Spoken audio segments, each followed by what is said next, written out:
Hey guys, welcome back. BDCKR here, and we're back today. Well, technically not we, unless it's the royal we.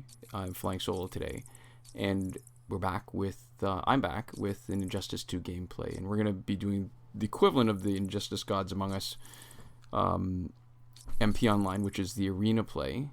And we've said before in our previous series on our first impressions that one of the really nice features of Injustice 2 is the threat level, where you can sort of get a really quick ballpark assessment of how your team stacks up against the other team. And the other feature that, if you want to see our original series, the eye in the top right corner, click on that, gives you the playlist of all our previous Injustice 2 videos, is that you get to pick who you fight in the arena. So what's nice about that is you can pick a team that you think you can beat, but you also have the option of picking it high enough, because the higher the threat level of the other team, the more points you get in arena towards your rank for the weekly prizes. So you saw we had a threat level about 60-something thousand, and the other team had 90-something thousand. That's sort of the sweet spot for this team that makes it pretty easy to play. So we've got three guys, basically. They're all support, but Horrific Scarecrow is the strongest of the three. And you'll notice also that two of the guys are arcane class, which means the rock, paper, scissors kind of thing doesn't really come into it, where one class has an advantage over another, except Horrific Scarecrow, who has an advantage over tech.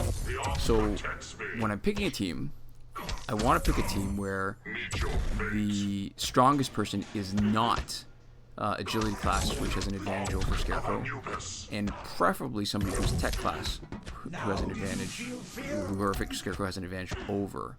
And they're all three sort of support characters. So Dr. Fate, because it's cheaper to do your specials, and Emerald Green Lantern, because there's a tag-in advantage of potentially stunning the opponent, and Horrific Scarecrow because it makes the other team take more power bars to do their specials. So that was relatively easy, slightly higher class, and 6,250. So that's not bad. It's not great if we were fighting them individually. So single guy against the other team, we'd probably get more points. We could probably get somewhere about, I'm guessing, like 7,500 if we were motivated, but it also takes 3 times as long. So this is one of the real problems, actually, I think, with Injustice 2, that there's really these huge pay-to-play roadblocks where you're sort of pushed to either spend a lot of money to play more, or let's see what we got. So that tech one looked not bad, but this one's, yeah, all right. So, but we're still aiming for 80 to 90,000. So that's close enough. Strongest guy there is tech. Okay, so this is a fight I think we can handle pretty easily. So you've got these, so you can see too the little energy pips. Basically, if you've got a good team, unless you want to use up more gems and then spend money to get more gems, you're kind of stuck doing trying to climb up the ladder, unless you're willing to pay. Because even getting these, I don't want to tell you how much we've put into this already as far as money goes just to get to this level, but it seems like getting even further, taking the next step, is going to require a bunch more money, because we've been sort of grinding at this level, and the grind on Injustice 2 is pretty awful. Alright, so let's see what we got here. So tech guy, first thing we want to do is maybe get a few love taps off Dr. Fate, tag in Horrific Scarecrow, and as complicated as the gameplay is supposed to be with all the different types of moves, it's actually relatively simple. Do a combo, chain it to a special, and with Emerald Green Lantern, tag in and out as much as you can.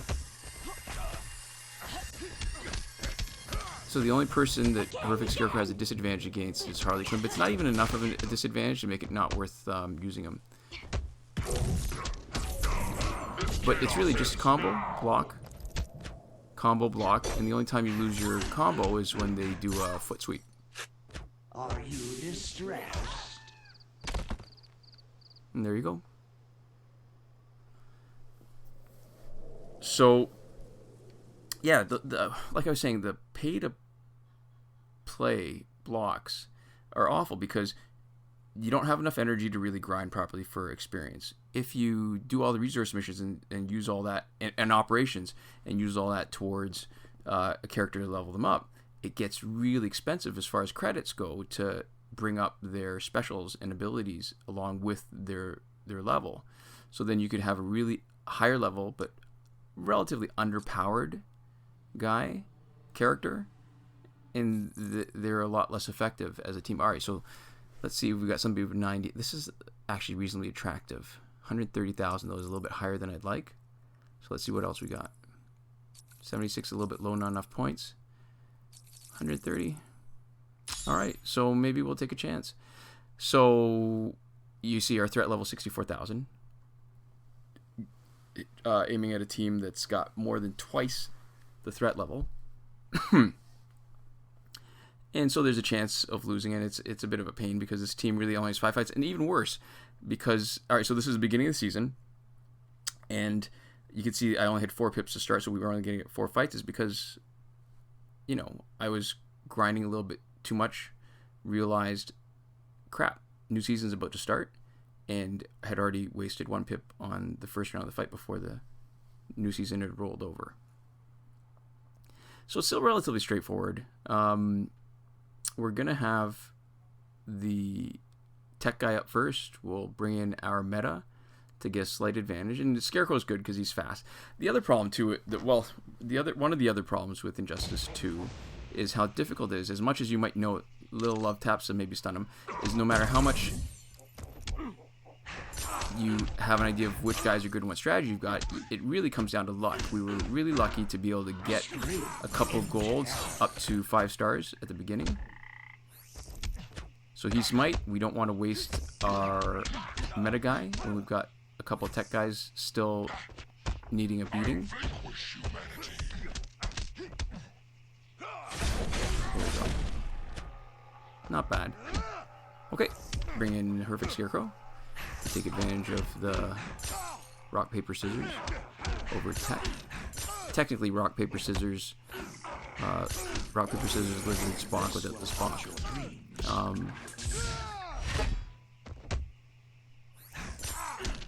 Don't want to jinx it, but it looks like this one's not going to be, considering how much higher the threat level is, it doesn't look like it's going to be that hard.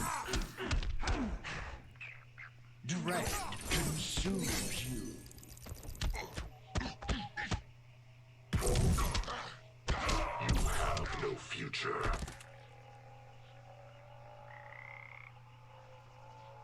Yeah, it really does amount to just doing whatever combo you can get, tap, swipe, tap, swipe, tap, swipe, block, wait until they hit. Their first hit usually pushes you, and so you do a swipe, tap, swipe, tap, swipe, tap.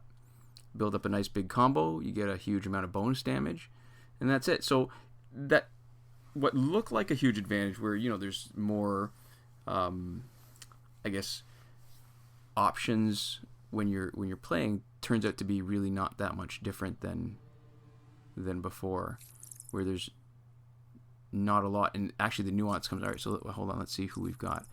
That's not bad. 84,000 is not bad for a mostly tech team, but you know what? I'm up for a challenge.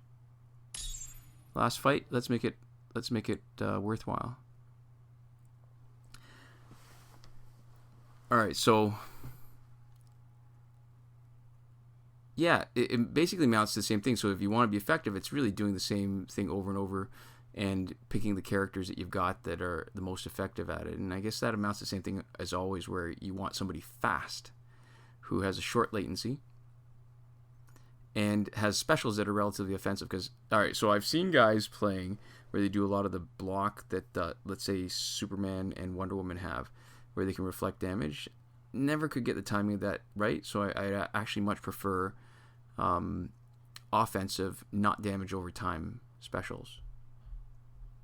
All right.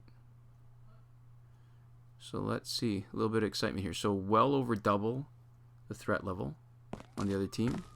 But aside from Robin, we've got a good advantage over the 2 tech guys with our Horrific Scarecrow. But we're not going to waste any of Horrific Scarecrow's health on Robin. Nice. Oh, too bad. Alright, so we gotta wait. When Scarecrow's ready to come back in. And the good thing is, it looks like the power bars are the teams. So even if he's not in, everybody else is building up power for the team. Alright.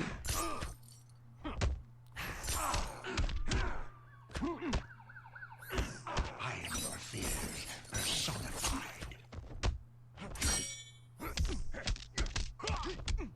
Yeah, and the other strategy is to avoiding teams that have too many sort of team modifiers. So I don't like fighting against Scarecrow, and I don't like fighting against Emerald Green Lantern. Oh, this is cool. This is probably not the most efficient use of Batman's resources to smush Emerald Green Lantern like this, but it looks pretty cool.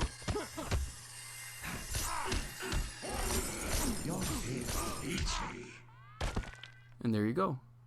So I guess there's a little bit of the planning like there was in Injustice Gods Among Us, where you want to plan your team to be the most effective against the other.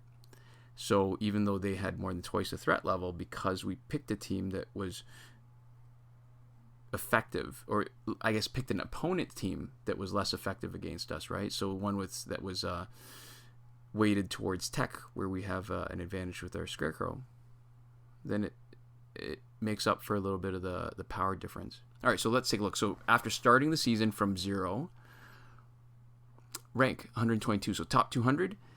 And so what we run into is the obvious problem is we can get up pretty quick.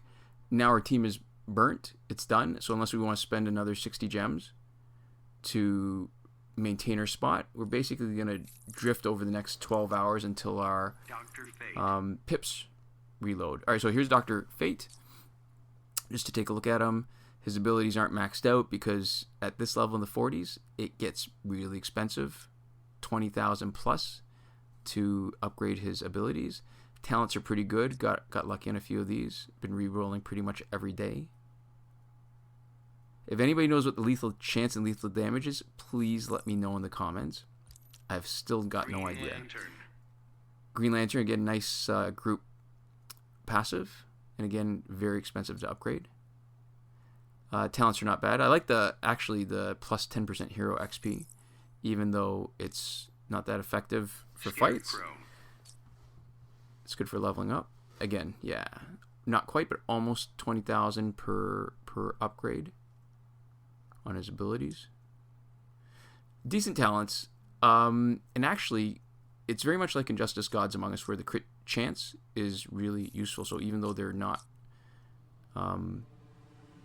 rare or epic, still worth having those. Okay, so there you go. Hopefully my partner in crime will be back for the next video, but I figured we got the footage, might as well take advantage of it and not wait too long before we put new content out. So thank you guys very much for watching, and we'll see you next time. Komoda.